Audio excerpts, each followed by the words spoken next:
C'est un chantier exceptionnel effectivement parce que c'est déjà le point culminant de Montpellier, plus de 60 mètres de haut. C'est un chantier qui est vraiment lié au patrimoine local de Montpellier, patrimoine même départemental, où on a une entreprise adhérente à la CAPEB, spécialiste en monuments historiques, qui a été retenue sur ce projet, une entreprise du département.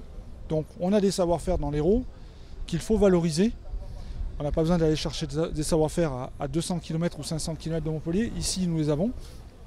Et ça, c'est important de pouvoir en témoigner auprès du public, donc qui voit toujours ce chantier, et surtout auprès des maîtres d'ouvrage publics, qui sont les donneurs d'ordre de ces genres d'opérations.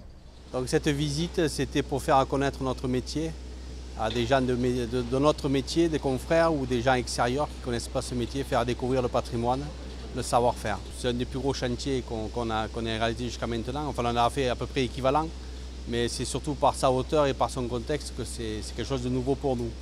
Le rôle de la CAPEB en tant que syndicat professionnel des artisans du bâtiment, c'est d'accompagner les entreprises pour répondre aux appels d'offres, notamment les marchés publics, les appels d'offres publics. Donc nous avons un service qui les met en relation directement avec les maîtres d'ouvrage. Nous les accompagnons ensuite au niveau de la réponse administrative sur les appels d'offres. Ça, c'est pour la partie marché public.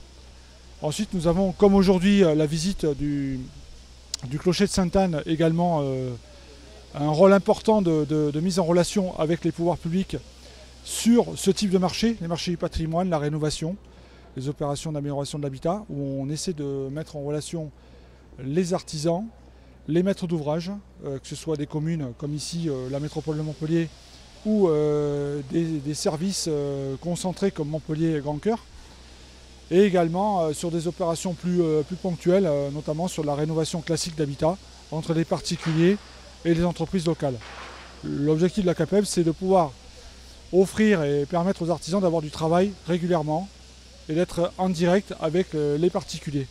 Donc, la CAPEB, je disais, a une idée particulière de l'accès au marché qui essaie d'effacer les sous-traitances.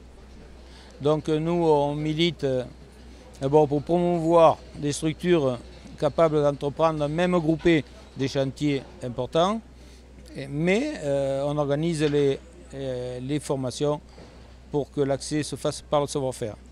Et là-dessus, je ne pense pas qu'on soit tellement inquiété par la concurrence, étant donné que l'artisanat est connu pour être une vitrine des métiers. Alors ce qu'on demande déjà aux maîtres d'ouvrage public, c'est de pouvoir lancer des projets d'appel d'offres en lots séparés, ce qu'on appelle lot par lot, maçonnerie, plomberie, charpente, etc. Ce qui permet aux entreprises de répondre en direct au marché et de ne pas être considérés comme des sous-traitants sur les appels d'offres, puisque plus il y a des sous-traitants, moins la marge est importante. L'objectif, c'est de permettre aux artisans d'avoir un accès direct aux appels d'offres. Donc ça, c'est un rôle important de lobbying auprès des maîtres d'ouvrage.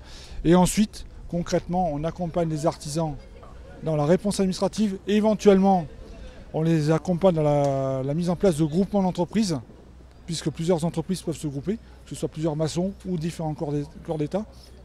Donc c'est le rôle de la CAPEB sur l'ensemble du département de l'Hérault.